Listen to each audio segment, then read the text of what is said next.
after this is on the record. And perfect.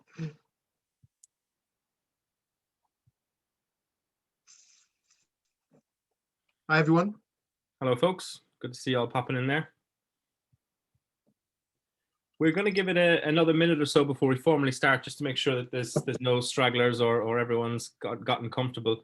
You were actually saying, Oliver, before we formally start, suggesting tonic pairings and soda. So maybe this would be a good chance for our guys to grab them if they have them, actually. Of course, yes. Yeah, so I'm actually having a little tequila and tonic T&T, as I like to call it. So in your sample kits, you've got 2 different silver tequilas. In Mexico, we can call them Blanco tequila. These are typically unaged, and they work as a great replacement for gin in typical drinks, like with tonic or with soda, maybe adding some fresh lime or lemon in. That would be a really lovely little drink to kickstart the session. If you've got any of that, if you've got some ice and some lemon, lime, or grapefruit, your preferred tonic. If you do have any cocktail ingredients, a Negroni with tequila instead of the gin is really lovely as well. But yeah, I'm having a little tequila and tonic. It is Friday after all, I guess. I'm hardcore off the whiskey tasting, so I'm just going to try them as they are, you know. As they are, fair enough. There is the best way to enjoy tequilas is always going to be neat, much like the best whiskeys in the world. They're always enjoyed neat, you know. But in the last couple of years, I've always been trying to find ways for people to enjoy tequila in unusual ways. So tequila and tonic is one of those. It was actually the drink that made me fall in love with tequila when I was a bartender ages ago. So that's always the one I suggest, yeah. Marvelous. Sure, we may as well. Oh, there's someone else jumped in there. I normally wait and I watch the kind of people joining from the waiting room for about until there's until no one's popped in for a second. So we've had someone pop in there, so I'll give it another 30 seconds. But anyway, listen, thanks very much for joining us, folks. We may as well get started. I know I just said I'll wait 30 seconds, but sure, look, life's too short.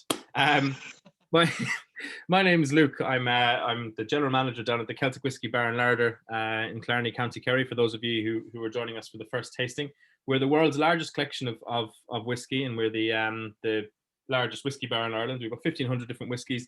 We also do a fantastic cocktail menu. We have a lovely restaurant. We have the Irish Whiskey Experience, where we educate all a sundry about whiskey and its history and how best to enjoy it. And we do actually carry some tequilas. The 1800 is actually one of our main house tequilas. So we always have a bottle of the Jose Cavero Silver in the cocktail section for emergencies. But the main ones that are up on the shelf are the 1800 ones. So we're looking forward to learning more about it. And also, before I pass over to Oliver, we did a mezcal tasting with Del Maguey awesome. a few weeks back there, Oliver. So maybe they did say that mezcal was the real spirit of Mexico, and tequila was just like that was for the gringos. So let's see what they also said, that aging the tequilas is sacrilege, or aging your agave spirit. So maybe you can re-educate us and convince us otherwise. So but before I do ask you to introduce yourself, Oliver, everyone listening, please, for those of you who are doing this for the first time, we want your tasting notes, your comments, your questions. I'm only here to facilitate you guys interacting with Oliver. So please keep that chat busy so I don't have to come up with any original thoughts of my own. So Oliver, now that we get started, would you introduce yourself, tell us a bit about your journey into tequila and what we're going to be doing tonight? Of course. So good evening, everyone. Happy Friday. It is a great pleasure to be sharing a drop of agave Mexican goodness with you all. I've been hearing that there's been plenty of whiskey masterclasses over the past few months with Luke. So it's very interesting that we're going to dive into a different and much different spirit tonight. So I'm Ollie. I'm a tequila educator by trade. I've been working with a company called Proximo for the last 5 years. Before that, I was bartending and working and managing in nightclubs for about 5 or 6 years before that. So I pretty much just spent all my working life in booze. Proximo itself is a spirit producer and owner, and it's run by the 11th generation descendants of Jose Cuervo, which is the original creator of tequila in 1758. So it's really beautiful that I get to work for an 11th generation family business. It's still exactly the same bloodline. In the UK and Ireland and around Europe, we have about 6 different brands covering 25 plus different agave spirits, including tequila. We have a couple of mezcals. We've got a couple of agave liqueurs. And we've got 3 really interesting brands to showcase the heritage and tradition behind this family. So as Luke was saying, yeah, please chuck in any questions. It's really cool that you actually had a mezcal tasting quite recently. Mezcal came about 150 years before tequila, so it will be interesting for us to kind of carry on that evolution of agave spirits, predominantly from Mexico. And if you were in that mezcal tasting, you'll see how different, how much smoother and sweeter tequila is. Now, I'm not here to put down mezcal. I actually also absolutely adore mezcal, but they're very, very different. You know, they're different raw ingredients. They're different ways of processing, different ways of cooking and distilling. As you said, Luke, mezcaleros, people who make mezcal, they don't typically age it. Sometimes their agave strains are 30, 40, 50 years old. So they really want to showcase the raw beauty of those materials. Whereas in tequila, we like to explore the way that oak can affect our tequilas. And the Cuervo family were the first people to do that. So we've got some interesting styles to showcase that. We've really got about 200 plus years of family history in the liquids we're all going to taste tonight. Yeah. So yeah, thanks for the opportunity, Luke. No, it's an absolute pleasure. I suppose I've actually, off that introduction, I've got a few questions of my own, but I suppose we gotta get the first drink into us. We were going to have a toast of the silver, were we, to start? Of course. So in your sample kit, you should all have 6 tequilas. They are in 3 different brands. You have the Tradicional, the 1800, and the Reserva de la Familia. We're going to start with the Jose Cuervo Tradicional. This is actually based off the recipe Jose created back in the 1760s and 70s with his son, who was also called Jose. You've got Jose Senior and Junior. And we're going to start with the silver. You know, this is truly the raw taste of a 100% agave tequila. A lot of the times people know us for Especial, which is what we call a mixing tequila. What we're going to taste tonight is all 100% blue agave tequilas from different regions, and we're going to see how that affects the taste. So we'll start with the silver. Silver implying that it's typically unaged when you have a silver tequila. Luke was telling me you've got about 30 milliliters or so of the sample in there, so there's more than enough for a tasting. I'll go over some tasting notes later in the production, but of course, I just wanted to have a little cheers. As we say in Mexico, we say salud. So salud to you all. And I hope you enjoy the next hour and a half, depending on questions and so enjoy your Tradicional Silver. This is the original recipe of tequila made in the town of Tequila. For those that didn't know, there is a town called Tequila and created by the original godfather of this category. So enjoy. For tasting, much like whiskey, you know, drinking out of a shot glass is not necessarily the best way to enjoy it. There's always ways to enjoy tequila, but drinking from a shot glass is not necessarily the best way. For me, I prefer a wine glass, a champagne flute, a Glencairn glass, an ISO glass, a whiskey snifter. They really allow you to discover the true aromas of these spirits. So if you've got any of those glasses, you may find that you're actually getting a lot more from the liquid, which is more beneficial, I guess. Well, I'm drinking out of the Tua glass. I don't know if you've come across the Tua. I've never come across those, actually. They're the original. They're the official Irish whiskey glass. They're new. They're about 4 years old, and they're there's a whole spiel behind them. They're meant to represent the generosity of the Irish whiskey, of the Irish people, and being inspired. Perfect for Tua is Old Irish for nation or clan or family, depending on how you translate it. So it's the Irish version of the Glencairn, effectively. So they're available at Celtic Whisky for anyone watching if you want to get one of your own. I will definitely have to get a little. I'm one of those people, you know, much like a lot of us that work in the world of booze and drinks, we always have quite an elaborate set of glassware in our cupboards or in our storage or in our shed, and I definitely haven't got any of those, so I'm gonna have to add those little interesting ones to the collection. I got given by our rep for Irish Distillers, which is Pernod Ricard company, do Jameson here. This is a bit of a digression, sorry for everyone listening, but they dropped us in. They always drop in these free little sample branded glassware and stuff. So they dropped us in 6 branded glasswares, and we were kind of like coming and hanging about them. And one of them sold on auction in a memorabilia auction. They only came out before Christmas, and they sold at auction for 155 euros for 2 pairs of these glasses that they were giving away for nothing at the brand. It's gone, anything associated with Irish whiskey has gone insane at the moment, money-wise. So I feel really sorry for whatever chap spent 155 euros. He can have mine, like. But... It's been, you know, Proximo also owns and looks after the Bushmills brand. So, you know, Irish whiskey is very much at the heart of everything we do as well. And it's lovely to see the explode. You know, it's always a double-edged sword when you've got these growth of individual spirit markets. And Irish whiskey and tequila and mezcal is the same. You know, the bigger the growth is, the more popularity there is. That in turn leads to some respect. But you also get these funny little things happening on the side. That's what I'm saying with double-edged sword. You get these funny little €155 kind of glass sets coming out and stuff. You know, I've seen tequilas now over the €10,000 mark, and it's quite absurd. Irish whiskey, I'm sure as well. There's definitely some exceptionally rare ones out there that are pushing those price barriers. Oh, it's gone crazy. I'm going to try for a little segue here, because when we did the mezcal tasting, we did it with a little copita. Yeah, a little cup or a seed or something. Yeah. So would that be traditionally associated with tequila if you were drinking it? Not necessarily. I've studied mezcal, not maybe as much as I have with tequila, but there's a few beautiful poetic stories that I found out with mezcal, much like I have with tequila, and I'll share some of those with you later. With mezcal, so you've got mezcaleros and you've got tequileros, and they both make mezcal and tequila respectively. One of the beliefs that mezcaleros have is that during the production process, during the cooking process, during the drinking and enjoyment process, as long as the mezcal is in contact with the earth, it will taste the best that it possibly can. So when we're talking about cooking, they cook in these earthen fire roasted pits. When they're fermenting, it's an open wooden tank. When they're distilling, it could be stone or clay. Sometimes they use animal skins. And when you're drinking it, as you were saying, like they drink it out of seeds or clay bowls called copitas.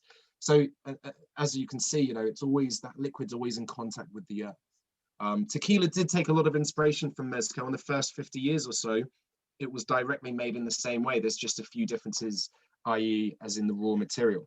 But tequila, because of how much exploded in terms of its popularity, some of the techniques and traditions were modernized and forgotten about.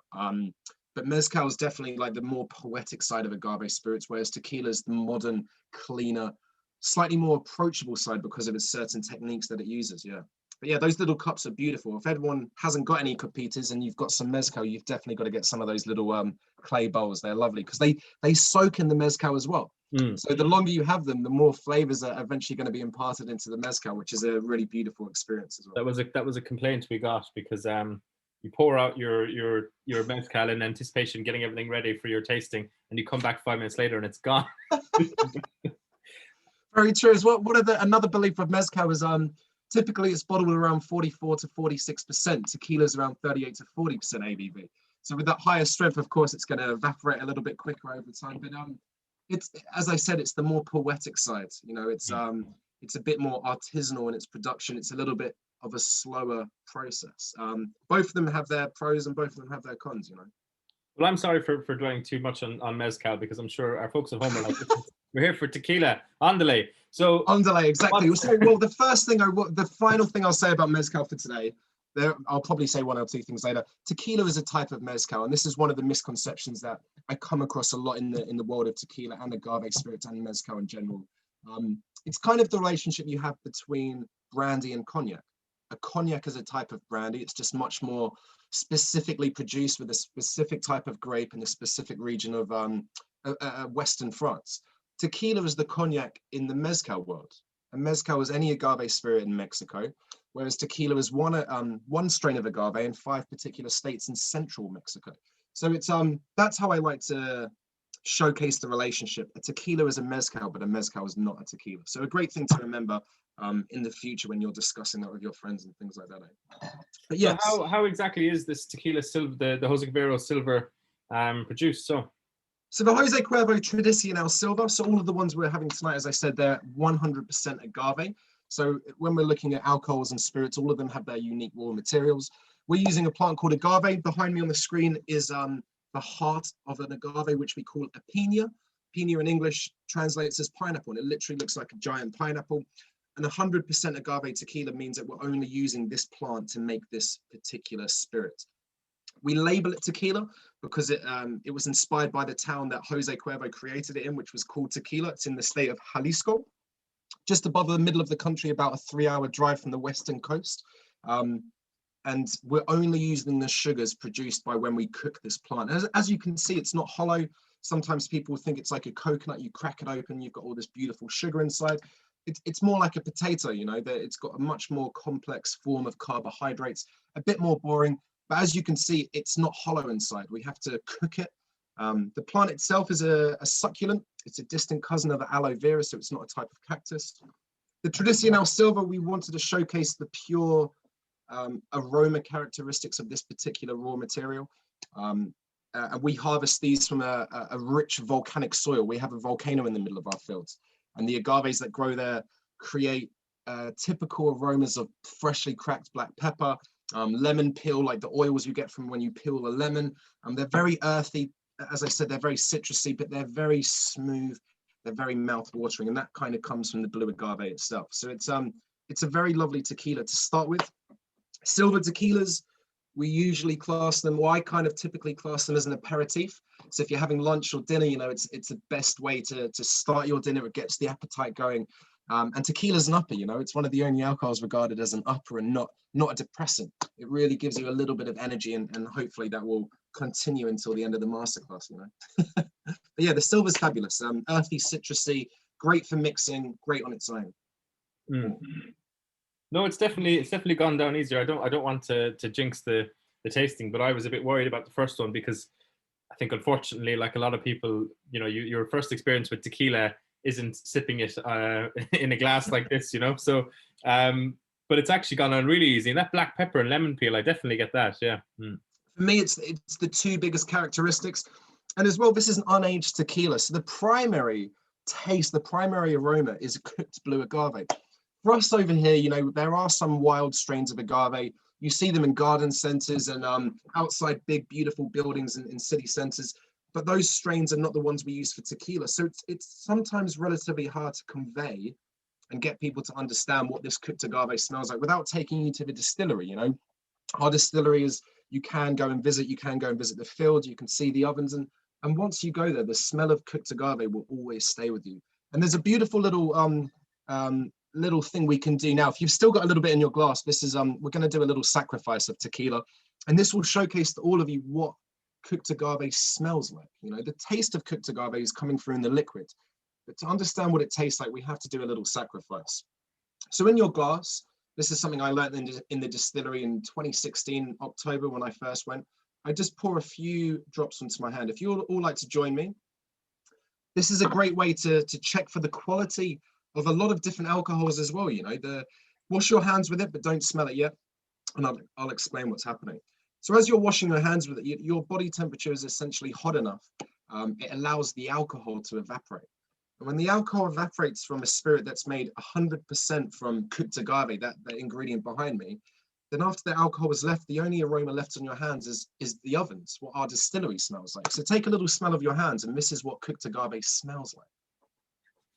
For me, it's a beautiful combination of earth and sweetness. You get this almost extra virgin olive oil, some really high quality olive oil, smelling a jar of olives, crossed with a really high quality honey. It's got this earthy sweetness, and it really lingers, you know.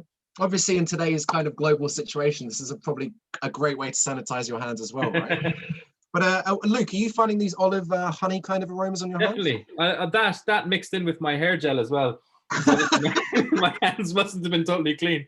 But no, it's definitely, it's a trick they often use in Scottish. I've seen it for the first time in Scotland. I'm sure it happens here, but is to get it rubbed on, and as you say, the alcohol evaporates and you get all those lovely flavors left behind. So it is a great way of experiencing the spirit, like, and it works really well with whiskey as well. Of course, you know, like the whole town of Tequila, there's about 15 distilleries, and when those oven doors open, you're hit with a tidal wave of this beautiful, like, inviting aroma, and it's so very unique. You know, the blue agave is native to these central states of Mexico, so unless you go there, you can't really find it anywhere else in the world. So take a little, hold your glass again and see if you can discover that cooked agave aroma in here. You know, we haven't aged it. In my opinion, in Mexico's opinion, Silva tequila is the truest form because it's the equivalent of biting and drinking those cooked agaves. Hopefully the tequila is now a little bit softer. This is why I also use these types of glasses. It keeps the alcoholic strength in, but it releases those beautiful characteristics of the region. So you've got the black pepper and the lemon from the soil, and then that cooked agave is allowed to shine through as well. What I normally find is a great little benefit in this tastings as well. You don't have to follow this again. I normally leave a little bit of the first tequila till the very end. So if you've got 2 or 3 glasses, maybe, I leave a little bit of that silver tequila at the end. And then once we're at the end of the masterclass, go back to the silver, and you'll find that your tolerance for an unaged alcohol like a silver tequila has just gone through the roof. You know, there's the appreciation, there's the understanding, but your brain's like a computer. You know, the more information you give it, the more you can understand that particular subject. And with tequila, it's the same. You know, over the next 45 minutes or so, I'll talk to you a little bit about the history and the production. Now you can identify that cooked agave. By the end of the session, you'll be like, I don't know why I was never doing this before. Hopefully, but fingers crossed, you know. No, definitely. So yeah, that's our first little tequila. As I said, that was created by Jose, the first descendant of the family business that I now work for here in the UK.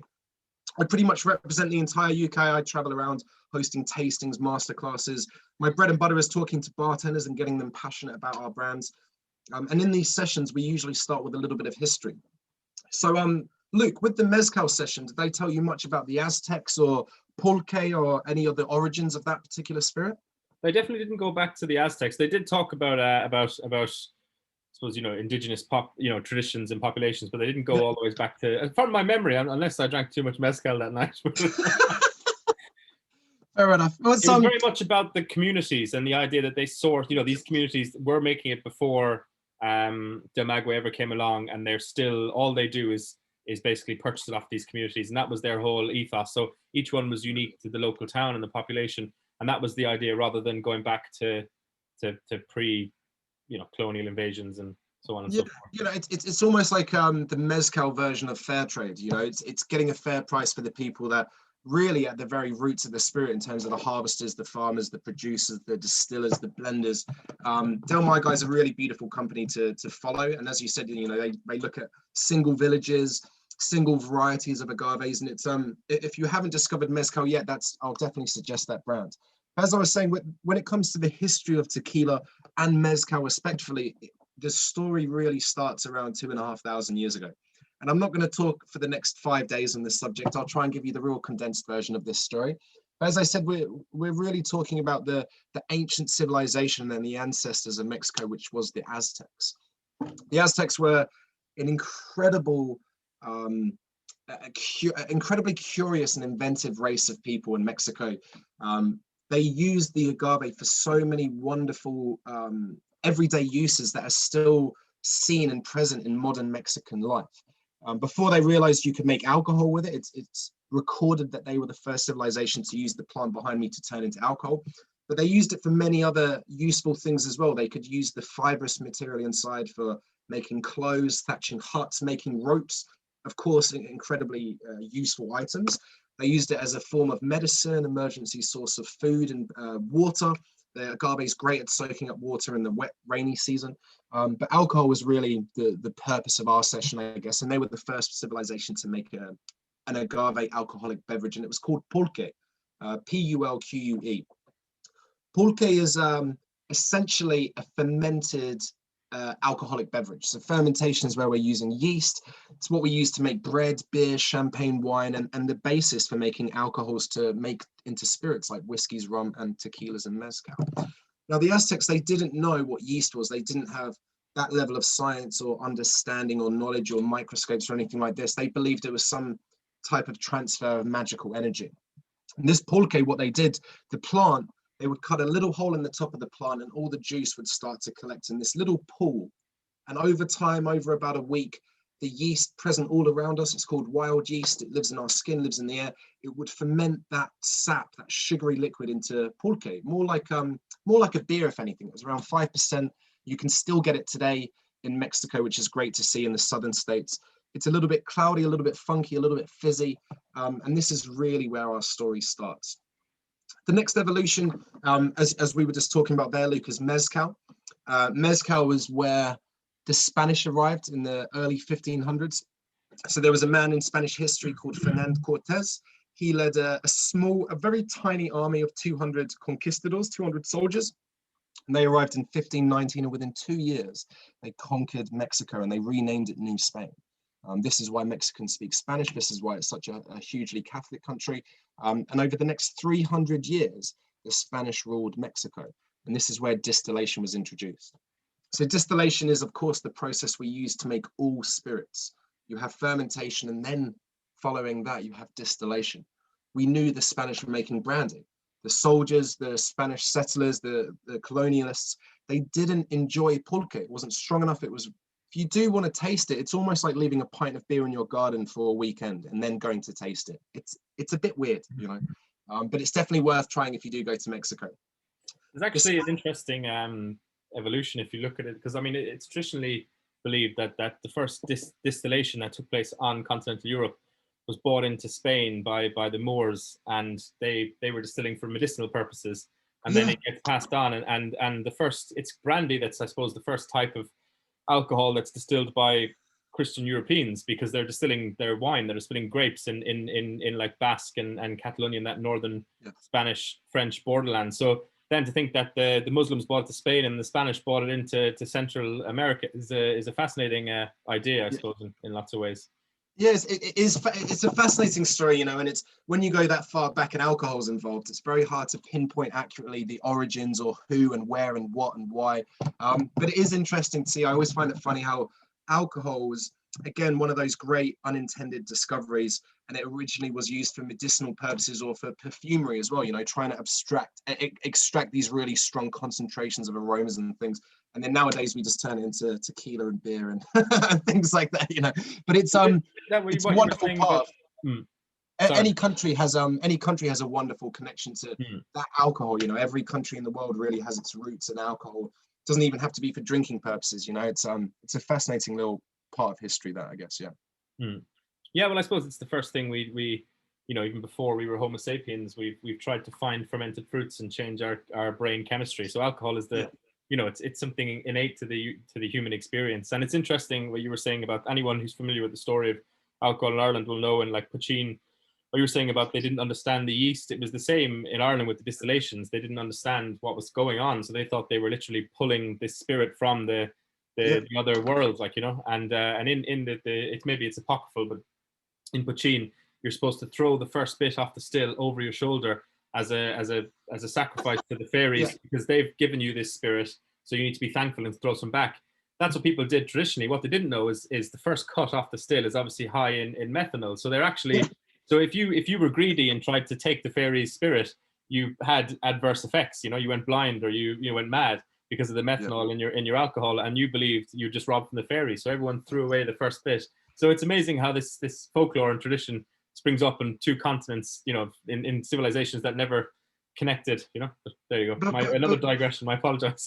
Oh no, you know, before we had science, magic or religion was the closest thing we had to understanding things. And it's, if I just go back just for 1 second with agave, what the Aztecs believed, what the villagers believed is, as I was saying, there's some kind of magic. You know, the plant was a gift from the gods. There's one particular goddess in Aztec mythology. She's called Mayahuel.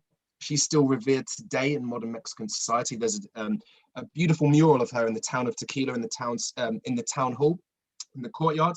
And they believe that, you know, a couple of hundred years ago, a couple thousand years ago, we didn't know what yeast was. We didn't have the equipment or the technology or the understanding to know what this microorganism was. It eats sugar and it creates booze. Back then, they believed it to be some kind of magic that was gifted to them. Again, it was another gift from the gods. And because of that, it was almost their version of the blood of Christ. You know, it was only used for religious ceremonies. If you were the oldest person in the village, you were allowed it. And because of that, most people weren't allowed to taste it. This is where they started eating the worms and the insects living off the plant. And that's the story of the worm mezcal today. That's the origins of it. So if you've ever heard about worms, it's about mezcal and the plant and their belief of that magical transfer of energy. So yeah, I did digress a little bit there, but it's the same thing in all civilizations. Before we have the understanding and the science, it's magical religion, I guess. And that's where the poetic side comes out of it. So in my story, I was talking about history. We're talking about the Spanish. They introduced distillation. Mezcal is born. Mezcal loosely translates to cooked agave. So the Spanish, they came over, they cooked the agaves, they fermented that juice, they distilled it in little clay pots, basically adding the cooked juice, heating up in clay pots, concentrated the alcohol, pretty much distilling it and turning it into mezcal. And up from 1600 to 1670, 1680, the knowledge of mezcal was shared all over the country. You're talking about a country that is as big. If you put Mexico over Europe, the northeast corner would be Dublin, and the southeast corner would be Istanbul in Turkey. So think about the size of that country. You've got all these different varieties of native strains of agave. You've got Chinese whispers of this distillation technique being shared around the country as well. So many different mezcals popped up everywhere. Now, this is where the King of Spain, he took a notice. He started realizing that more people were making their own booze than buying brandy from Spain. He was making less money for the crown. So the King of Spain banned it, and mezcal almost disappeared from the history. And this is the struggle that tequila was born out of. So Jose Cuervo, the namesake behind all of our tequilas, they were originally a Spanish family, and they arrived in the town of Tequila in the early 1700s. Jose became mayor, and in secret, he created a new type of mezcal. And this is what led to Tradicional. 1758, he invites the king over for a little tasting. And at the end of that meeting, the king gives the family about 80 acres of land in the local area, which is called Tequila Valley. This is where the blue agave strain was discovered. And over the next 40 years, he worked with his son for the Tradicional recipe, which is the tequila we're all drinking now. By 1795, the King of Spain awarded the family essentially a commercial license. It gave them legal permission to start selling tequila.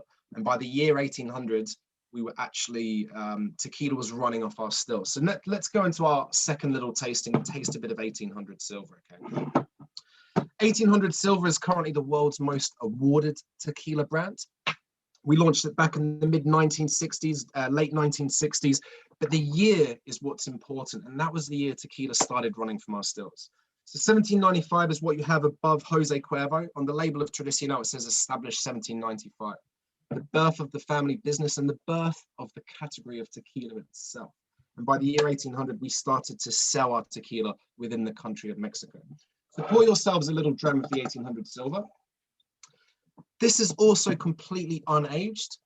When you look at the world of Scottish single malt and blended whiskey, you talk about regions. When you talk about wines, you talk about regions. And there's that posh French word called terroir that likes to pop up. Terroir was talking about the soil, the sun, the oxygen, the rain. And when an ingredient grows in a certain region, it develops unique characteristics. When we look at tequila, we have two regions. It's a little bit easier than other categories of alcohol, I guess. Tradicional is what we call a lowland style tequila. It's grown in volcanic soil. It's very earthy, very citrusy. 1800, which is what we're having now, is called a highland tequila. Instead of growing down in the bottom of the hills, we're growing on the very tops of the hillsides, about 2,000 to 3,000 meters higher. Up here, it's wetter, it's colder, it's got less oxygen. It's a harsher environment, and the soil is different. It's now rich with iron, so it's really red. It's almost like the surface of Mars in the highlands. Up here, the agaves take around 8 years plus to grow. In the lowlands, they take about 6 years to grow. The highland agaves give you less tequila, but because of that particular harsh conditions, it becomes softer and sweeter. And take a little smell of it as well, maybe even comparing it to the Tradicional. What you should find, the 1800 is a little bit more fruitier. It's a little bit more floral. In terms of particular aromas, I get things like mixed bell peppers. It's got this almost salty, like salinity. You can't really smell salt, but you can smell sea air. So it almost has those salty, clean connotations to it as well. It's got almost these subtle floral tones. I almost think there's a little touch of chamomile in there, you know? It's not like we've put any of these ingredients into the liquid, but when you've got a raw material growing for so long, it really absorbs all these different nutrients and parts of the soil, right? Can you smell a little difference in this one, Luke? Definitely, on the palate, it definitely it's a bit more spicier, I find. Yeah. And then there's a lot more kind of almost like cloviness on the back, but I don't know if that's just me, but I definitely found the Jose Cuervo Tradicional a bit easier going down, and that's not necessarily, I don't mean easier in the sense that this one's fiery or bad quality. I just mean it's a bit more complex. There's a bit more to get your tongue around. What we have in turn, you know, it's kind of a give and take relationship that the farmers have with the landscape. You know, we wait so long for this plant to grow. You know, it's all organically grown. We don't use pesticides, genetically modified crops or anything like that. It's about being caretakers of these plants in these particular landscapes, and we allow those characteristics to shine through. And silver tequilas like the Tradicional in the 1800, what we've got now, really showcases those unique properties of the soil, the environment, the terroir, that word I used earlier. With this one, as you said, it's definitely more complex. And with that extra time given to the growth because of those harsher conditions, it's generally just sweeter. You know, I find Highland tequilas more approachable, a little bit more softer, a little bit more inviting. But then as the give, you know, it gives you those more complex layers. So it's, you know, Highland and Lowland tequilas is how you can start tailoring your personal taste to it.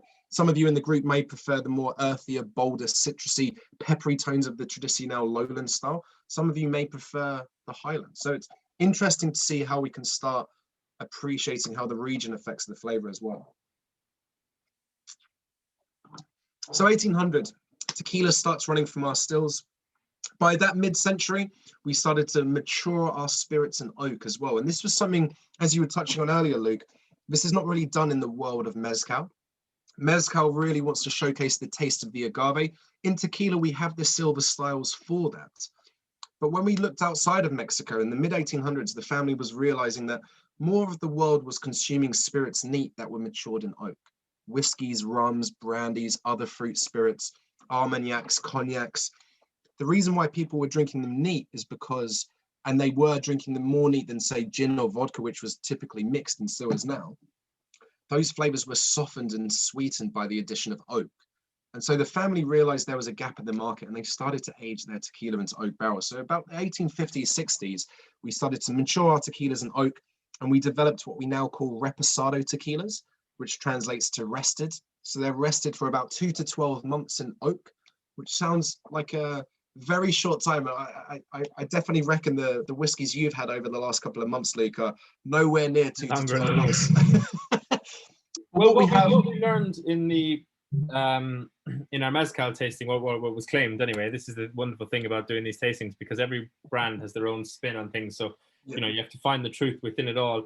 And it was kind of told that you know, the aging, because it's not conducive for big oak forests, that, you know, that it would have been traditionally stored. Like, obviously aging in whiskey comes because oak barrels were what was traditionally used to store it, and then it inadvertently leads to maturing. Whereas when you're using clay and pottery as your storage device for your traditional distillate in Mexico, it doesn't then instinctively automatically lend itself to aging, you know? Yes, it's you know, that we're very lucky. Again, tequila and agave spirits, it's always a bit of a give and take relationship. You know, you've got so much time to wait for these beautiful raw materials to grow, these different varieties of this particularly beautiful plant. But at the other end of the spectrum, when you are maturing them in oak, the humidity, the climate, that heat of Mexico makes that reaction with the oak so much faster, you know, and that's the benefit of maturing in a hotter country as opposed to, say, somewhere in Europe, for instance. And then when you think about the raw material, hopefully all of you have found in the group that you can actually sip and you can enjoy those unaged tequilas. And that's something that you don't find often with other spirits in general. And it's because it's got so much time for flavor to develop. You know, for a lot of the time in tequila and agave spirits, we say the maturation of flavor happens in the growth. It doesn't happen in the barrel. But in the mid-1800s, the family realized that aged tequilas could potentially be a huge thing, and that's why they're still big today. If you go to Mexico, everyone's drinking silver tequila. They call it blanco. Outside of Mexico, a lot of people drink blanco, reposado, or añejo. So añejo is the next style up from reposado. Reposado used to be called gold, now it's called reposado. Añejo means aged. The 1800 añejo you guys have got in your packs, as you can see, the color's a lot deeper, it's a lot darker. This is where we're aging for more than 1 year, up to about 3 years in oak. The 1800 añejo, which we will taste later, this is a really heavily charred barrel. That's why the color is so deep. And then the final little cherry on the top that we'll try is what we call an extra añejo, or an extra age. That's 3.5 years in 3 different barrels, I believe. So as you can see, there's many different ways of for these tequileros to create tequila. You can choose lowland or highland. You can harvest them at different ages. The older they are, the more complex the flavor is, as we saw in 1800 versus tradicional. And then you can age them in different oaks. And we haven't got say in the world of bourbon, they have to use American white oak once. In tequila, we can use new barrels, old barrels, different sizes, different origins, different previous fillings. A lot of the time people use ex-bourbon, ex-cognac, etc. At Cuervo, one of the unique things about us, we don't use ex-barrels. So in a second, we'll try a little aged tequila, and the flavors that are imparted into those spirits are only coming from the oak. They're not coming from another spirit. It's a very expensive process, but we wanted to showcase why those woods are so beautiful and picked for unique reasons. So I'll finish the history really quickly, I promise. I told you this normally lasts about 5 days. So 1800s, we start aging tequila. It's bottled into glass. We send it into America during the 1920s, and Prohibition is what made Americans fall in love with tequila. The margarita was born, and ever since, tequila has become a huge iconic part of pop culture ever since. You know, there was a little agave shortage, new styles were created, but the big thing to take from that is that the family that created it is still alive today, and that's literally who I answer to. The 11th descendant of the guy who made Tradicional is who I send my emails to on a monthly basis. You know, he is the creator of some of our newer styles. The 10th descendant of Jose Cuervo, he created 1800. Reserva de la Familia, which we'll try at the end, is what the family created and released in 95. It was prior to that, it was the secret family recipe.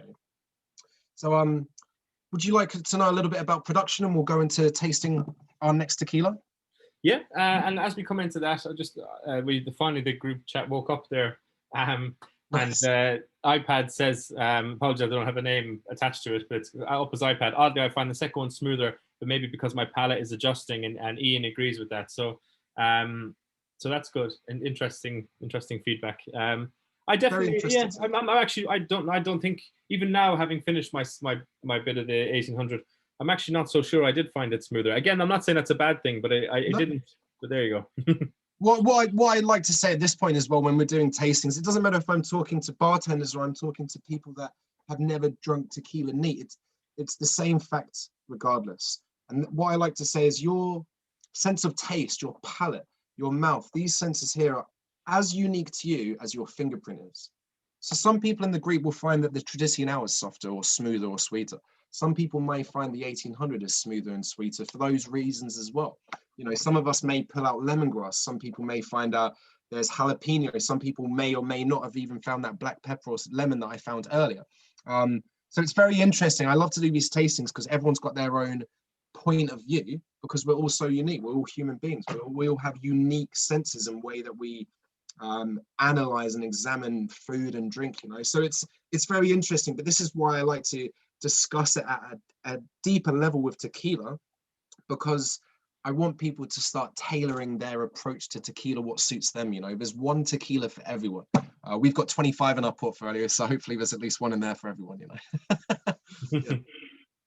Definitely. So you were going to come on to the production bit next, was it? So production, eh? So we've had our first silver tequilas. They're really the true types. If you would like to, if you've got another glass, if you finish another one, pour yourself a little dram of the Tradicional Reposado. I've already touched on our raw material. So when we're talking about alcohol, you know, the first step is our raw material. Behind me, you can see that on the screen. We harvest all of our raw materials by hand. This is typically found across the board in the world of tequila. They grow and mature from around 6 years upwards. They're all harvested by hands. They're taken to the distillery. As you can see in that picture, we shave the leaves off, which is why we call it a piña. It looks like a pineapple. I saw a little question pop up there. Why is mezcal smoky? And this is where we talk about the cooking. So when we're looking at this agave, think of it like a potato. There's no taste, there's no smell, there's no sugars at this point. We have to break down those carbohydrates into sugars, and this is done through cooking. With mezcal, those agaves are cooked underground. So what mezcaleros will typically do, they'll dig a hole in the ground, they'll line it with bricks or stone and it acts like your insulator. They build a coal or wood fire in the middle. As soon as the fire goes out, they throw in the piñas into the pit. And then they cover the pit with soil, dirt, the leaves that have been shaved off in the harvesting process, and they wait around 5 to 7 days. This is what gives those mezcals that signature, really quite mysterious, smoky, earthy characteristic, and that stays throughout the whole process until it's bottled. With tequila, we don't have that smoky characteristics because we cook with steam. This was something the family started to do around the early 1800s. We originally cooked in the mezcal fashion, but then we quickly went over to steam. We wanted to make tequila really approachable. Smoky spirits, you've got mezcal and you've got scotch. Most of the world's alcohol is much smoother and sweeter because they don't employ those smoking methods, you know. So we use steam. We're cooking for around 2 days, breaks these agaves down into these fermentable sugars. We extract it. goes into fermentation and distillation. Then after distillation, you have the option of resting your tequilas. So Tradicional Reposado, what I'm going to do now, Reposado means rested. We're not really aging it for a long time. We're just allowing it to rest and sit inside an oak barrel for at least 2 months. This particular Reposado is a blend of 2 to 10-month-old aged tequilas from the lowland region. I'm going to top that up a little bit because I particularly enjoy this one. 2 to 10 months, we say a blend of, because again, at the end of the day, we're relying on Mother Nature. Everything is different every single day, minute, second, and year, you know, when it comes to nature. So we blend different batches together to get consistency and complexity. The particular wood we use for our Tradicional Reposado is American white oak. So that is the signature oak variety used for bourbon. So even though it's only a couple of months, it starts to give you, have a little smell as well. If you've got the Tradicional Silver, it's good to compare. That American white oak, it's lightly charred. It starts to give you these sweetness. This is what I like to find in Reposados. It has an initial sweetness. American white oak has typical connotations of vanilla, butter, coconut chips, little touch of sweet spices outside of vanilla. And it really just starts to soften the tequila, you know, that it's only a couple of months. And as you can see, you've got this pale gold color coming into it, but that American oak starts to add something else, you know. Reposado is really the perfect middle ground between a really aged tequila and the vibrant, fresh green notes of a silver. So for most people in this group, if you don't drink tequila too often, this Reposado may be the nice middle ground between these two particular styles. It just has this instant warming sensation. You don't find warming sensation with all barrel-aged spirits, but certain ones, in particular this, they just give you that lovely warming sensation. It's really, really enjoyable. And I still find some similar characteristics of the Tradicional. There's still a little bit of citrus and pepper, but it's almost being masked a bit by the American oak. Very quickly, the oak flavors, that coconut, that vanilla, that sweet spice, that general sweetness anyway, it starts to mask the agave, and it also starts to mask the alcohol. Every single one of our tequilas today is 38% ABV. What I normally find is that the younger the tequila is, the more noticeable the alcohol, less complex the flavor. The older we go, the less noticeable the alcohol, and the many more layers of flavors come into play as well. So as we go up the scale in terms of age and time spent in these barrels, we should find the tequilas becoming softer, warmer, sweeter, more complex. Did you find that with the Tradicional Reposado, Lou? Definitely, very ever so slightly more tannic, and you get that kind of vanilla, the vanilla kind of honey really comes through. Maybe a touch of green apple as well. They're kind of a lot of similar flavors you get from whiskeys that have been in American oak as well. They've kind of come in on top. It's very interesting, you know. I think I was saying, I think I said earlier, one thing about the Cuervo business, it takes it to that next level, I guess. You know, I'm very biased about our tequilas, but one thing we pride ourselves on is many different things. But in regards to reposados and añejos and extra añejos, none of those barrels have ever had a previous spirit in there before. So all these characteristics are being imparted into Irish whiskies and other whiskies. Some of them are typically coming from ex-bourbon barrels. Those bourbon barrels, those bourbon spirits are primarily being flavored by that American white oak. So for us, I like to introduce people to these aged styles of tequila because most often people may not know these aged styles of tequila exist, but they have such familiar flavors. You know, when you have reposados like this, you could almost treat it like a really young bourbon, you know, mix it with ginger ale, maybe make an old fashioned. If you're eating and drinking tequila, this is where you start to think about pairing it with your main course. You know, it's a bit more complex and it's a bit more bold. You've got a bit more flavors to play with. But it's if you said you found some similar flavors to that of whiskey, and it's coming from the same source. You know, it's this natural American white oak, which is really interesting to play around with. Yeah. No, I don't know how much this is apocryphal, but we did a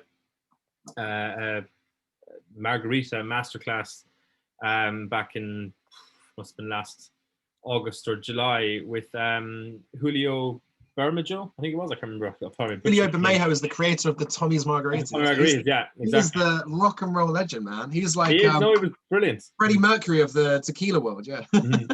I always butcher his name, but anyway, that it was a brilliant event. He did it with us on Zoom with a colleague of mine who hosted it for a cocktail event we were doing, and he was brilliant, and he had some cracking one-liners in there. There was one bit where he says, you know, I'm a Catholic, and I think these Zoom tastings are great because in my religion, you teach a man to fish, you feed him for life.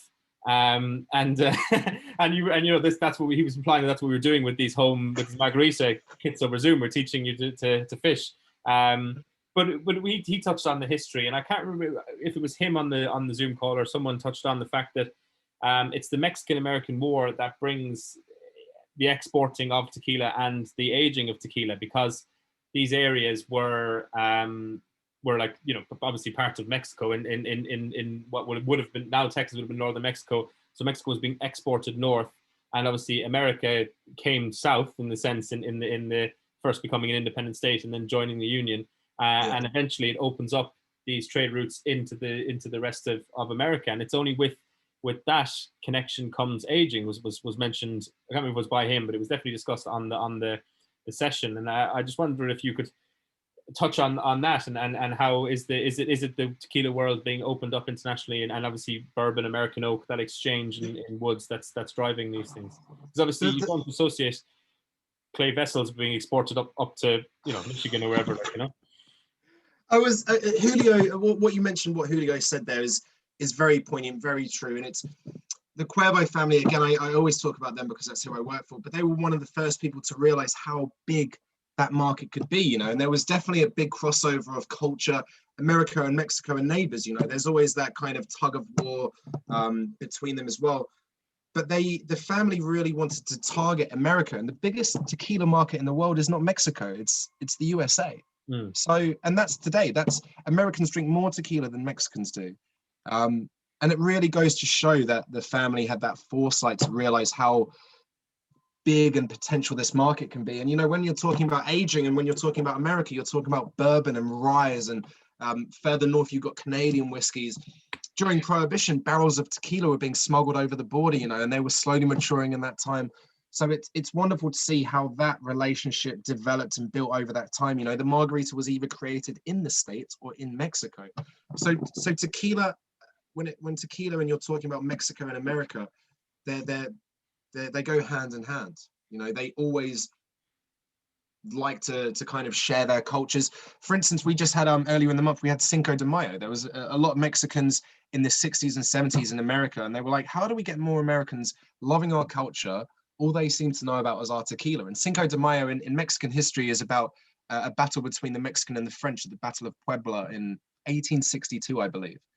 In America, no one's going to care about that particular battle. So the Mexicans in places like California, San Francisco, etc., they were introducing their culture and cuisine and traditions and food and drink like tequila and mezcal through using their national holidays like Cinco de Mayo. You know? So it's really interesting what you said. Julio was saying.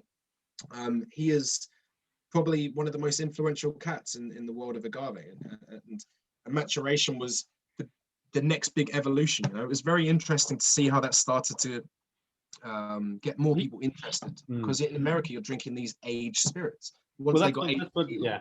Sorry, I didn't mean to go across it. That's what he was saying, that it really only comes of its own aging tequila. I think it was in the 1960s or around then, in the sense that it was for an export market in a post-World War. And you see, obviously, as people in the drinks industry, if you know your history, that's a massively changing time for the drinks industry, because vodka in that period becomes the biggest consumed spirit in America, having been almost virtually unheard of by the end of the Second World War. So it's a time where, and new marketing techniques, this idea of selling your spirit off the back of a cocktail recipe, like, you know, things like the White Russian are born out of this idea of how do we have this liqueur and this spirit, how do we market it? We'll teach people to put it in this cocktail at home. So it is a really fascinating time for the industry. And I suppose, you know, that's, you know, whether, and I don't know how much of this is true, because it's not my area of expertise at all, but that's why. So my question is, how much of that is true, in the sense that how much of the aging of these tequilas is aimed at that market and those people, and how much of it is indigenous, almost like Irish whiskey would have been in that aging tradition. I would definitely say that the aged tequilas was aimed at the external international market. You know, I think I said earlier that Blanco tequila, silver tequilas, Mexicans prefer that because they appreciate the agave background. With tequila, you've got blue agave. It's very smooth, honey, olive characteristics that we smelt on our hands earlier. Mezcal, you've got 40 varieties. They want to discover the taste of that particular strain. In the international market, aged tequila was what you could sip. Young tequilas was there for making into the margarita. The margarita is what made tequila famous. You were talking there about the White Russian and things. The margarita is like many cocktail recipes in history over 100 years ago or so. The legend and the origins of them are just lost to time completely. But it's on the back of that the world discovered tequila. You tell anyone on the street what a margarita is, and they will know, guaranteed, that it's tequila. But again, that explosion in the market created a bit of a double-edged sword in the way that we couldn't make tequila quick enough. We had to make a style called Especial, which is 51% agave. This is you're mixing tequila for your spirit and mixes for your margaritas. But the family stayed true to those 100% agave styles. And over the years, we developed these age styles. We don't just age an American oak. The 1800 Añejo, we use French oak. Another particular tequila, we get oak from the Balkan region in Eastern Europe. These aged tequilas, we realized there was a huge potential and there could be a massive appreciation and market for it. And that's why we have a nice balance between these aged and unaged styles, I guess. Yeah. Matured tequila was a big evolution, very important in the world of tequila. So, no, definitely. And when you go into modern tequila bars and you look at the different colors on the back shelf, it's hard to imagine tequila without the aging process, I suppose. Right. Most people remember tequila as tequila gold. Back in the day, tequila gold was a very young tequila. They may have added some caramel coloring. Whereas now we find that we have reposados like the 1800, where the color is primarily coming from the oak. There's always a bit of color added in tequila for most spirits, and that's just for consistency. But that coloring doesn't affect the flavor, the sweetness, the aroma. It's just to ensure that the million or so bottles we make this year look the same as next year, and they look as the same as last year. So if you want, guys, let's actually taste a little bit of the 1800 Reposado. So this is a little bit slightly different to our Tradicional. When we release this, the family occasionally like to do these world firsts. We have several world first styles of tequila under our belt. They made the world's first tequila, which was the first great one. In regards to the 1800 Reposado, they made the world's first double barrel aged tequila. So when I'm talking about double barrel, all of the tequilas within that range start their life the same. So the 1800 Reposado, it starts as the 1800 Silver. The Tradicional Reposado starts like the Tradicional Silver. In the case of the 1800, we take the Silver, we have two barrels. We have American white oak. So think of those vanilla, coconut, buttery connotations we tasted in the Tradicional. And then the other oak comes from France. That French oak has these spicy, candied fruit characteristics. The 1800 sits in those two barrels for about 6 months, and then we marry it back together. And it gives you this beautiful marriage of French and American oaks. And in the 1970s, no one in the world of tequila was blending varieties of oak, which was really interesting. And it's what we still employ today. So it's still a Highland tequila, in a Highland agave tequila. So you've got that slightly fruity floral edge to it. This is 6 months, so this is actually 3 times older than the Tradicional. So it's a little bit richer, a little bit warmer. Again, you've got more complexity because you've got the French and the American in there. What I sometimes do when I have old tequilas or rested tequilas, I sometimes add a drop or two of water. This is a typical thing that you may have done in other whiskey sessions. When I'm adding that water, it really showcases the mild smoky characteristics that you find of oak maturation. Before you put any alcohol in the barrel, you have to toast the barrel. If you're not going to toast the barrel, you don't really get that color and the flavor you want. And when I say toasting, we're basically setting the inside of the barrel on fire. This is done to what we say a medium level, so it's not too intense, it's not too light. You're getting these real true characteristics of the oak. But when you add water, I find that I detect a little bit more of that smoke in there. Did you smell a little bit more of that oak smokiness in this as opposed to the Tradicional, Luke? It's definitely woody. It actually reminds me of a 8 to 12 year good quality rum. Yes. In the sense, because it's got that kind of those sweet and spicy floral tastes from the spirit. Because obviously rum is the other spirit that also has it has some flavor on its own. It's not as neutral as grain spirit. So and sugar cane's a very flavoursome raw material. Yeah. So yeah, it definitely has that. It reminds me more of that than it would of the silver that we tried to start, in some way. Definitely. This is definitely getting towards your, as you said, your 8 to 10-year-old rums. They have these fruity characteristics, but they're still down to earth. You've got these earthy notes in there as well. But you've got this, there's a nice harmony. There's a nice marriage. There's a member of the distillery called a maestro tequilero, a master of tequila. And in our world, that's our master blender. And his name is Don Francisco. Don Francisco has been working with us since the early 80s. He used to be, I think he was a biological or chemical scientist beforehand. So his forte is really looking at liquids and organic and natural materials at a real microscopic level.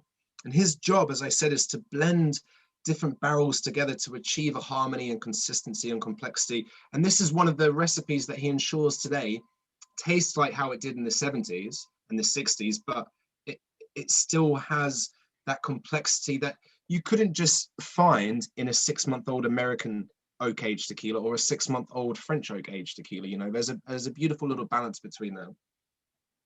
But for me, the longer you drink tequila, the more you appreciate the Blanco. The younger you are drinking, not the younger you are, but the shorter the time you've spent in your life drinking tequila, you may find the Reposado or the Añejos a little bit softer. The longer you spend in that world, you start to appreciate the blue agave. But as I said, the Reposado is a really nice middle ground. No, it's great. And it seems to have gone down well in the chat as well. We also have a question coming in there from Stefano saying, Ollie, I know we don't have it tonight, but could you tell us something about the 1800 Cristalino? Cristalino, yes. Cristalino, my apologies. Cristalino is a very interesting style of tequila that, again, this is one of our world firsts. Back in 2012-13, the company released a style of tequila that was called Cristalino. We released a brand called Maestro de Bell. Their first tequila was called Diamante, but it was made in the Cristalino style. And what I mean by Cristalino, you take an aged tequila and it's filtered through charcoal, through activated charcoal, which activated charcoal essentially acts as a fine mesh in the filtration technique. You can filter through a lot of different mediums. If you filter through enough activated charcoal, it takes away all the color. So in regards to 1800 Cristalino, we have the 1800 Añejo. We further finish it in port cask for about 4 to 6 months. That adds this ruby fruity richness to it, a touch more of those grape and apple characteristics. And then we filter it through charcoal. It's not just getting a block of charcoal. It's quite a complex machine that the family created. After it goes through this carbon-based filtration, all the color is extracted. So a Cristalino is an aged tequila that's crystal clear. Even though it's crystal clear, it still retains the characteristics of an oak matured spirit.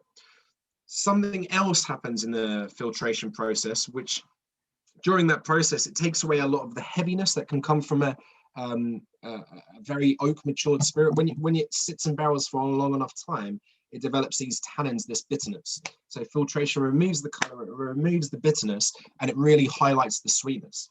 The 1800 Cristalino, we further diluted down to 35%. It's what I affectionately call breakfast tequila. If you ever get an opportunity to get 1800 Cristalino, it is so sublime and it's so sweet. It's got these beautiful caramel notes coming right through into your face, and then it's perfect for making a crystal clear old fashioned. Having an aged spirit that's crystal clear is a little bit sexier to play with. You've got a lot more colors that you can play with when you're making drinks. We can definitely talk about 1800 Cristalino more in our next session, Ailey. Marvelous. Well, you can come back and do a tasting with that. I would love to. Yeah, we have. So in our portfolio, we've got 2 Cristalinos with. And let's move on to the 1800 Añejo anyway, because that's what makes the 1800 Cristalino. So again, we've got a 100% agave Highland tequila. As you can see, though, the color is it's such a deep amber / brown at this point. So in here, we're not doing double barrel aging anymore. We're just relying on French oak. We get our French oak from a region in France called Limousin, which is where they make barrels for the production of Armagnac. So think of those. If you haven't, I've only had Armagnac maybe once or twice in my life. It's essentially usually a pretty aged grape fruit spirit brandy from France. It's got these fruity, spicy, sweet, warming oak characteristics, and we've really heavily charred the barrel. So we don't really allow the agave to shine through.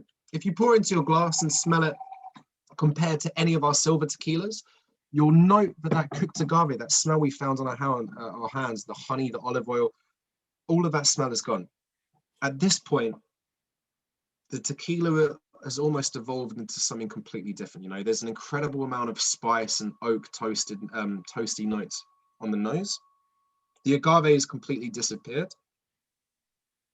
I almost find these stewed fruit characteristics as well. Like you've almost got like a grape, an apple crumble almost, you know. I like to dilute this one again because it allows you to sense those oak characteristics a little bit more. So this is 14 months.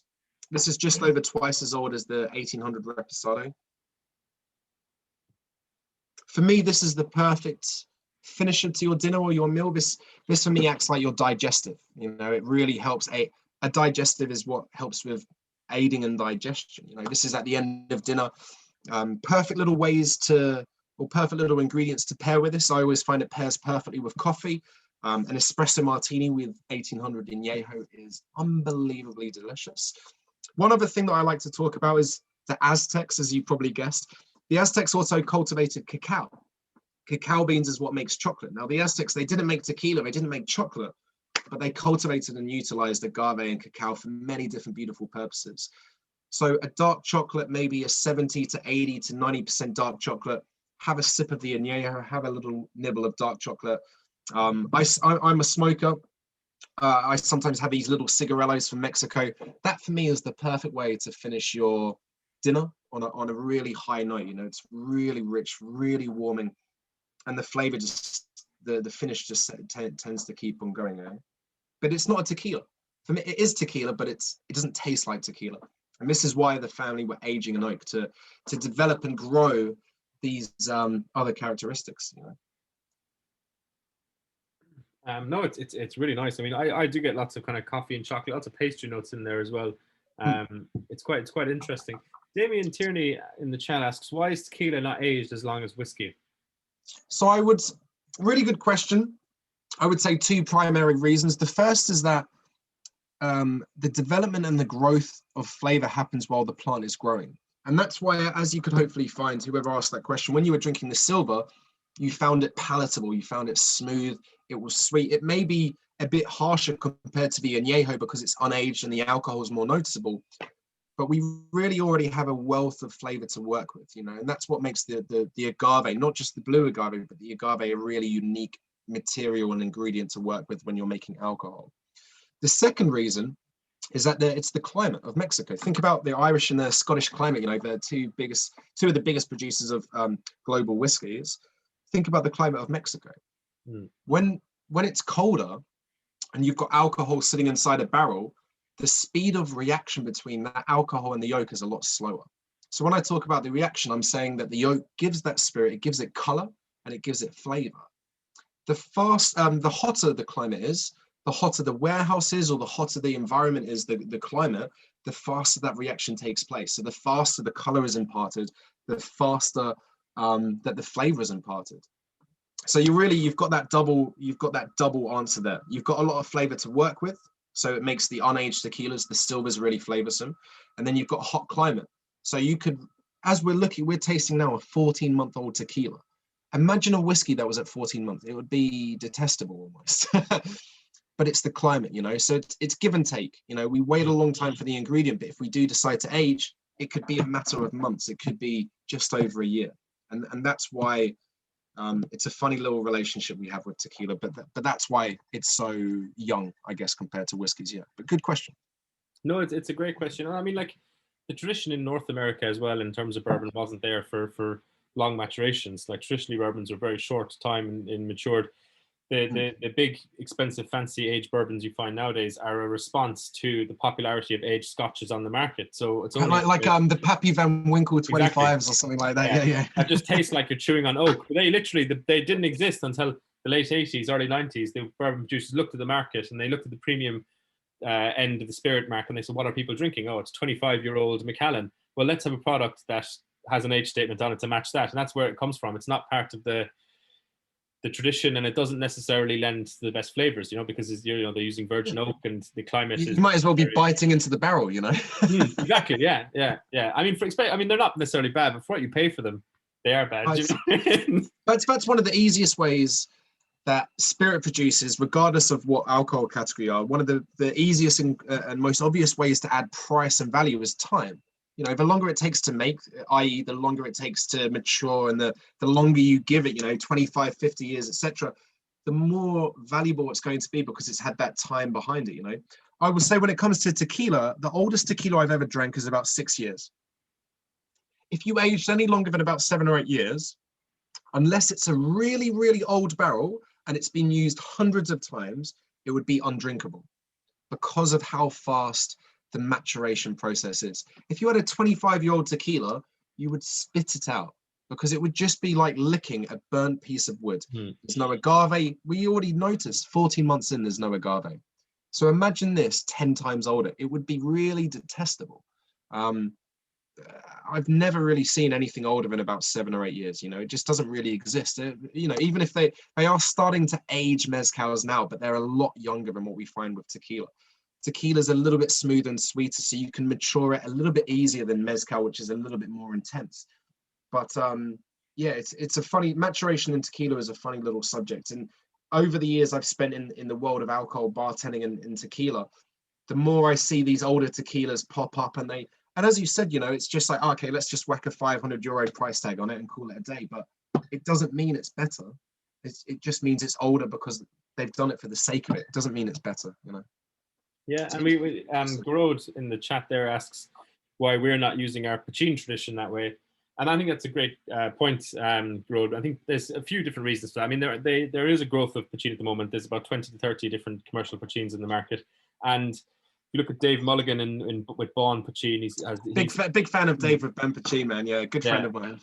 Yeah, I didn't know you know Dave, but obviously he's you know he's really trying to bring on a crusade to bring back Pachin, and the problem also is that a lot of the recipes that people bottle as Pachin is just, you know, it's new make spirit, whereas traditionally obviously Pachin isn't necessarily distilled that way. There would have been different barleys and anything would have been thrown into the mash bill that gives you a bit more flavor on your new spirit, whereas new make whiskey doesn't necessarily have that type of flavor. It needs the aging for the flavor. And Grode in the chat there as a follow-up says, are they Plato spirits? And some of them are Grode, but traditionally Pachin wasn't necessarily potato spirits, because obviously you distill with what you have with you near you. And if you're an Irish peasant or middle class person in the 1800s, you had lots of potatoes, so you distilled some potatoes. Exactly. But obviously potatoes aren't native to Ireland, so we've been distilling Pachin for the last 1,000 years, but we've only had potatoes for the last 400 years. So you know, Pachin is more than potatoes, but some of the new Pachins do have potatoes in them. So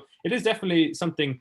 I suppose at the moment, Ireland's such a small country, it's such a small market, it requires an export market. So the boom in Irish whiskey is built off of export, you know, or potential export growth. Whereas we can't, you know, we do Pachin, you know, has to foster and incubate in some small market first, which is hard to do in a country where the size of ours, but with a population of Manchester, you know, so. Right. But it's not like, you know, for me, if anything, Pachin is like the mezcal of the Irish whiskey market. You know, you always find that, you know, it's been around for longer. It's made in a different way to say, you know, I'm not going to say Irish whiskey and tequilas. You could say it's mass produced, but I'm not saying it in a negative way. You know, it's just the more popular style of alcohol from that home market. You know, tequila's takes about 95% of the agave spirit market, as I'm sure Irish whiskey probably takes 95, if not more, % of the market compared to way more, Pachin. Yeah. So but with that comes that romanticism side of it. You know, it's the old school tradition, using what you have to make this product. And mezcal is the Pachin in the world of agave spirits. You know, and I always see that connection there. And it was great meeting Dave and literally just talking to him. We had another good friend called Melanie. She has her own mezcal brand. And we just spent a whole evening talking about the similarities between Pachin and mezcal. And it was amazing, you know, a mezcal and Pachin tasting night would be really fun, I think. It would be. No, that would be class. And I suppose you have to understand it in the growth of the modern European state as well, you know, in the sense that these things sound like big things to say, but they are like, if you look from the Hundred Years' War up until the end of the 1700s, the how the centralized modern state with huge standing armies and industrialization, huge taxation, the like a lot of the regulations around Irish whiskey come in the British government's response to trying to raise tax revenue to fight a war or it's always about tax, man. It's always about tax. So that's the regulation around taxation that occurs around whiskey that turns it into this industrial product is what creates a modern Irish whiskey. Whereas Poitín is the kind of the rebel form of that never deviates, never gets tamed. The rebel, I like the term. Definitely, yeah. Mezcal is definitely the rebel, yeah. But I really like the way you describe that, man. It's there's no, as I said, there's normally taxing involved at some level. There's always someone not involved in the process who's trying to make money off it. No, I mean, like I think I've said it a few times in these chats. You can, you can hate Karl Marx or whatever, but when he said that everything is capital, it's all determined by capital. He's 100% right. In relationship, and there's always money and economics and taxation behind it somewhere. So right. There you go. Fair enough, Brian. So, ladies and gents, we come to our very final little tequila of the evening now. So finally, in your little sample packs, we have the Reserva de la Familia. In English, this is the family reserve.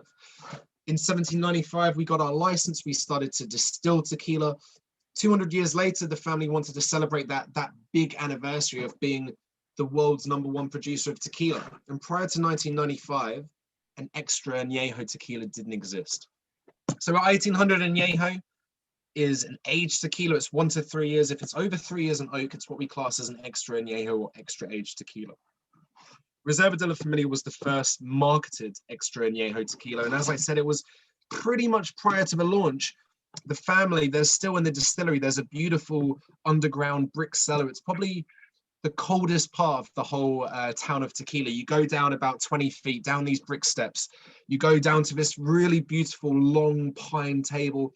You're surrounded by cages. And in these cages, you have these glass jars. They're called demijohns. And they store tequila reserves from anywhere from 30 to 100 years ago. When you're storing in glass, it doesn't do anything to the tequila. It potentially makes it a bit smoother, but it's almost like collecting your vintages, the best years of tequila. Reserva de la Familia, at least 5 to 10% of this particular blend contains tequilas that were produced around 30 years ago. This is what went into the secret family recipe. This is what we released in 1995. The base of the tequila is an extra añejo. It's 3.5 years. The first 3 years is spent in American white oak. So the main body is like those really beautiful bourbons like Woodford Reserve or Buffalo Trace, those big hits of vanilla and coconut. The final 6 months it spends in French oak. So on the nose, I get more of those cognac, fruit, spirit kind of connotations, those mixed fruity, spicy, sweet notes. The body is that of American white oak. But as I said, you've got this 5 to 10% of the blenders coming from these 30-year-old reserves. They're not sitting in oak for 30 years, but they're from 30 years ago. So every year, it's a different blend, it's a different vintage. So every year, we only produce around 10,000 bottles. It's a very small, it's what you could class as small batch, I guess. Every year, it also comes in a different box. These boxes I've found over the years have become collector pieces. So this was 2017's box. And it's essentially a wooden box, and it's got this beautiful design created all around. We host a competition for unknown Mexican artists, and the winner, their design, their piece of art is added onto the box. I remember 3 years ago, our office, we've got an office in London just near St. Paul's. We wanted to decorate the office with the last 20 or so boxes of the release. We couldn't get them from the distillery because they're extremely rare, and the family, they don't really hold back big supplies of these old releases. They only keep a handful for private use. So if we wanted some for the office, I approached the private collector, and it was £2,500 for 20 empty wooden boxes. So if you do buy a bottle of Reserva de la Familia, keep the box. It's useful for keeping a lot of different things in there apart from the tequila, but it's a piece of art in itself, and it celebrates the more than what the family represent. We don't just make tequila, we're embedded into Mexican culture, and artwork is obviously a big piece of that. So we've got an extra aged tequila. Sorry, my girlfriend's going to hate me because my house is filled with interesting whiskey boxes and tequila boxes. Exactly, they're beautiful. You know, the artwork is shared over 4 sides. So ideally, you have 4 boxes, you have them together, and you have the art piece as one. You know, this for me is really, it's liquid luxury. In terms of pricing, I think this is probably, how much have you got it for? Like around 120, 130? It's 135 135. on yeah, 135 Perfect. on CelticWhiskeyShop.com. So For 135 euros for a liquid as complex, with this level of expertise, this is 11 generations of family, as I said at the beginning. For something at 135 euros, this is really going towards the top end of tequila. We started at Tradicional, which is probably around the 30, 1800 is probably around 35 up to 50, 60. Reserva de la Familia is going into twice that bracket, but there's so much behind it. You know, when you're smelling this, it literally smells like the town of Tequila at sunset. It's a very specific aroma, but there's some fires in the distance.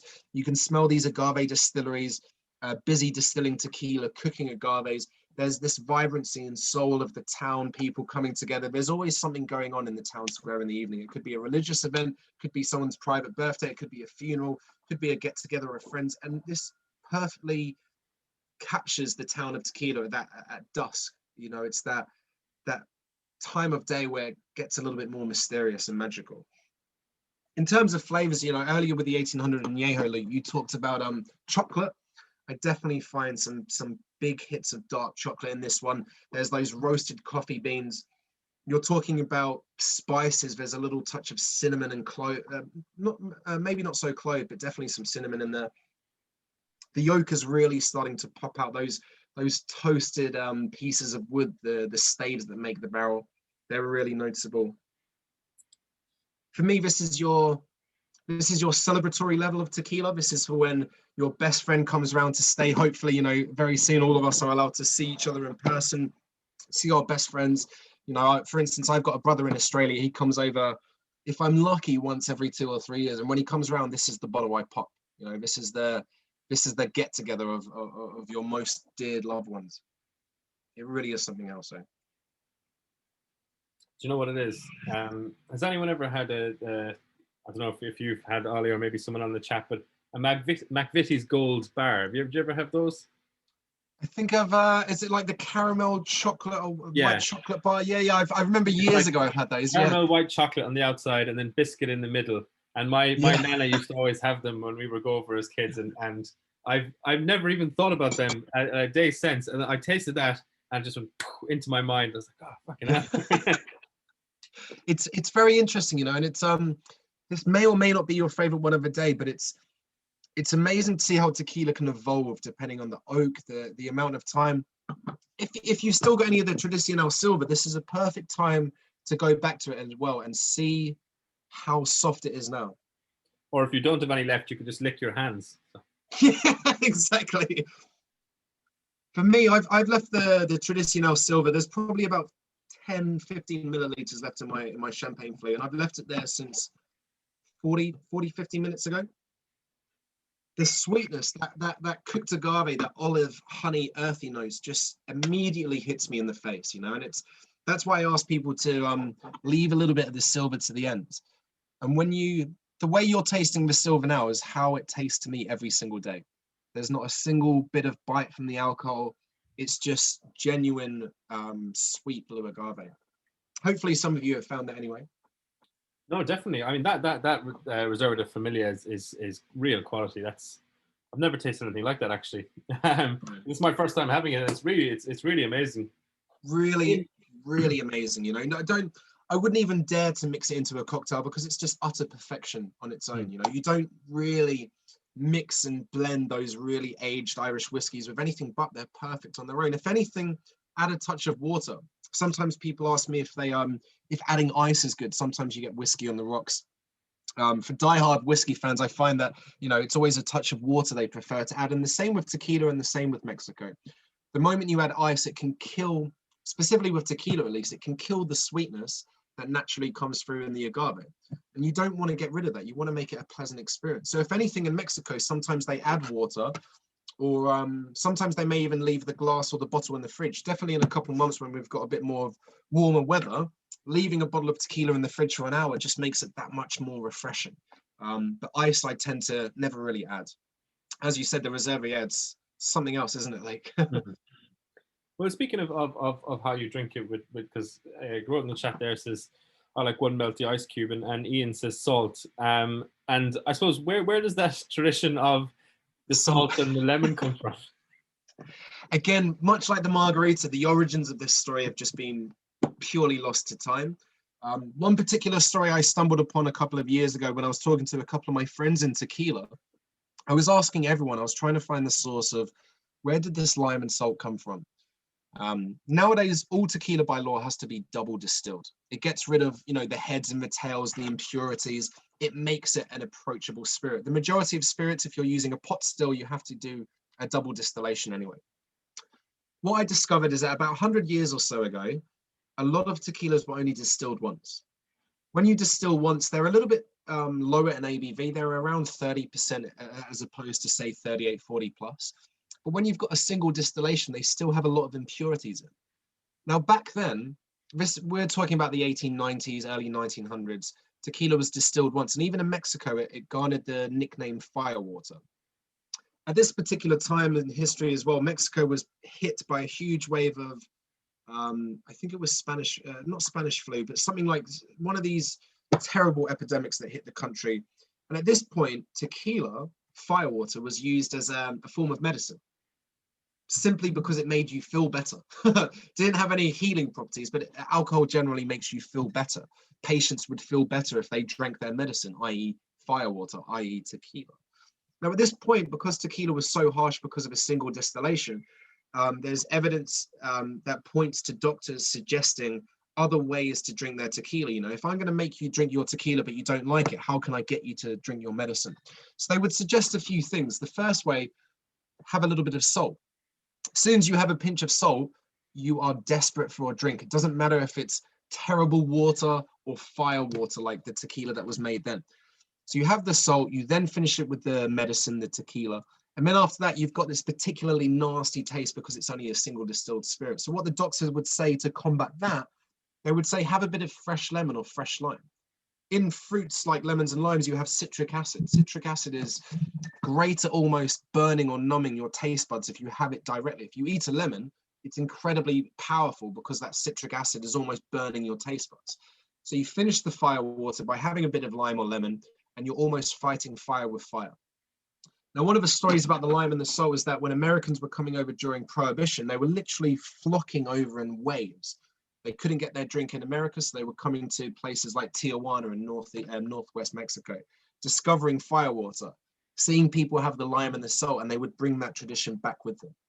Now, this is a story that about 3 or 4 people have told me. I haven't got any concrete proof, but it does allude to the fact as to why people use lime and salt. If you go to Mexico now, no one has lime or salt. It is not a tradition. Tequila's distilled twice, as we saw with the 1800 and Tradicional. These are perfect to enjoy as they are. You can mix them, you can make cocktails with them, but sipping neat in the right glassware in the right company, they are perfect on their own. So no one has lime and salt. One of the typical things you find is sangrita. Sangrita is normally in the north of Mexico. It's imagine a Bloody Mary without the alcohol, sweetened with pomegranate. You sip your tequila, followed by sipping this sangrita, followed by sipping some fresh lime, and you've got this beautiful combination of flavors. The lime and salt, as I said, it's just not used. It's a way to ruin your experience and have a terrible night, in my opinion. Yeah. It's amazing how it became such an iconic part of British and Irish nightlife, Yeah, it's the typical way to enjoy tequila. It's how I first had my tequila. As 99% of the chat, I bet everyone's had, or as I said, 99% of people have had the lime and salt in some way, but do you enjoy it? Do you? Heck. You do not enjoy biting into a really dirty old lime wedge cut 3 days ago. You do not enjoy having a lick of salt from a little paper sachet it's granular like sand. If anything, the classic margarita employs a similar method, but the salt is used in a different way. The classic margarita has salt on the rim. one of the reasons why salt is used on the rim of the glass. When you're getting drunk, when you're drinking alcohol, you're getting dehydrated. Water is leaving your body in some way or another. When you're in a hotter country, that's obviously happening faster. So in hotter countries like Mexico, they started putting salt on the rim of their cocktails, not just the margarita. So you lost that water at a slower rate. It wasn't as if you got drunker slower, but you stayed a little bit more compos mentis for longer. In places like England and Ireland, it's a little bit colder, so we don't really need salt on our drinks. But that salt and lime tradition evolved into the margarita, and it became the signature look for tequila cocktails for the foreseeable future. For me, I don't really put salt on a margarita. I prefer the Tommy's, which doesn't come with salt. No, I'd never make if someone ordered a margarita off me, unless they were specifically requested salt, I never put it on. And if I'm ordering a margarita, I specifically request it out without salt, because I've had too many margaritas that have been butchered by table salt. Inexperienced cocktail bartenders who put too much salt in, and all you can taste is like, it's horrible. If you are using salt, just use sea salt flakes. Get the glass, cut your lime in half before you squeeze the lime. I just get the lime half and roll it around the rim of the glass. Dip it into a little saucer of sea salt. I tap the glass so there's not too much. You never want too much on the glass. But the same with you, Luke. I don't put the salt on I don't need it. I don't want it. It detracts away from the beauty of the cocktail itself. And it's but again, it's a personal thing. A lot of people only have the margarita if it's got salt. We have our habits. For me personally, I don't enjoy it. It is a stunning cocktail. It's one of my favorites. Like, it's when it's done properly, and they can be done badly quite easily. Yes. And especially, I kind of like to make it with a mix of the Tommy's and a regular. Like, I do use a bit of agave syrup, but I also add in a bit of triple sec, which obviously the Tommy's wouldn't. And for me, it's like the premium Tommy's margarita is exactly what you said. It's the classic margarita without the salt and agave instead of sugar. Yeah, 100%. That's exactly that's how we make it down in Clarny, and it's fucking banging. Excuse my language. I often do it over the ice as well. Absolutely over banging. Ice sometimes. If I'm in the mood, there's one other liqueur. So someone earlier asked me about the 1800 Cristalino. One final product I will say in our portfolio. So we have two tequila liqueurs. They're called Agavero. It was created by a man called Lazaro Guiado, who is one of the cousins of the family. He created a tequila liqueur, and one of them is a silver tequila-based orange liqueur.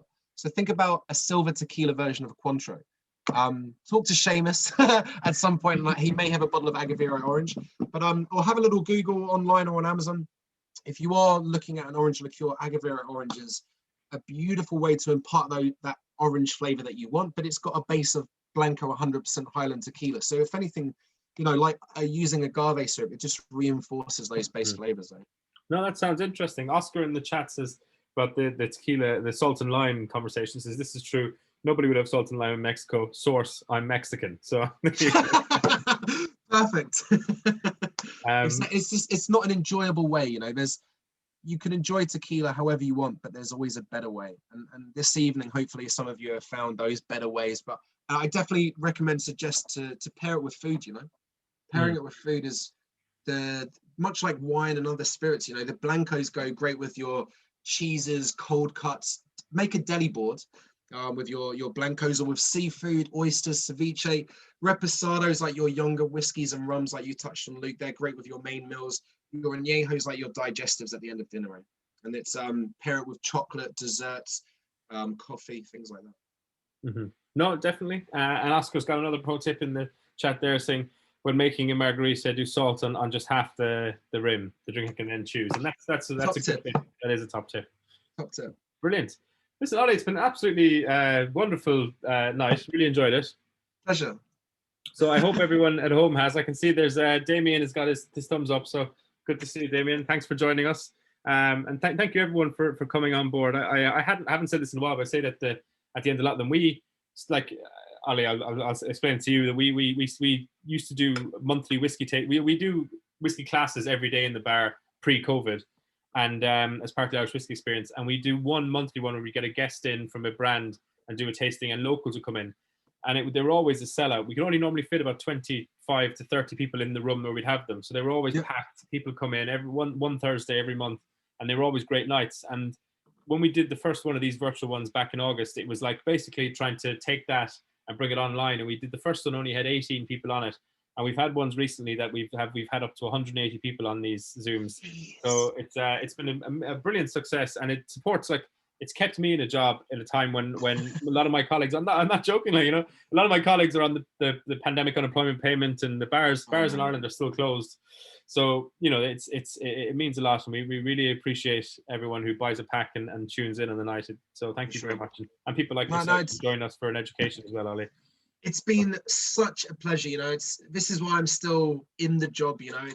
I don't just do it for the end of the month paycheck. It's because tequila and agave spirits is such a particularly misunderstood category of alcohol, and it's my secret weapon. I always use the Reserva de la Familia in particular as my little secret weapon.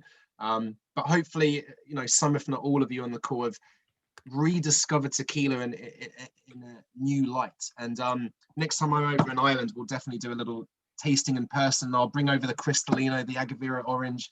We've got a mezcal, we've got some worm salt. There's always something else new and interesting to try, But it's been a real great pleasure, Luke, and I hope all of you on the call have enjoyed it, learned something new about tequila, have rediscovered it, had a new little fire set in your bellies about how beautiful this particular category of alcohol can be. But if you have got any tequila left, maybe pair them with some different foods, maybe over the weekend, maybe try a tequila and tonic. But yeah, thank you very much to every single one of you. No, it's been great fun. And before we leave, Grode said in the chat there, we're going to keep these Zooms going. And Grode, as long as even when the bar reopens, as long as people are buying tickets and tuning in and it's worthwhile, then we'll definitely keep doing it, So definitely. Thank you. Always here for you guys. Again down the line, Ollie. we actually are doing well, we're not doing, do we have you booked in next week as well? I must look at the calendar. I'll come back whenever you want, as long as I've got electricity in the house, I can talk about tequila wherever it suits. But no, very, very happy to share. And there's always more stories. We can talk about some more particular members of a distillery. There's always something else to chat about, and that's the beauty of alcohol, and how we learn about it. Yeah, no, definitely. And Oscar in the chat there says, just to clarify, Mexicans don't generally worship Aztec gods nowadays. So there you go. Oh, fair enough. Not worship, at least. But if you go to Tequila, there's a beautiful mural to Mayagual. That's all I'll say, at least. No, but very fair point. It's a very different religious system now, I will say. Oh, it definitely is. Thanks very much. And we'll talk to you all soon. See you, folks. Enjoy your weekend.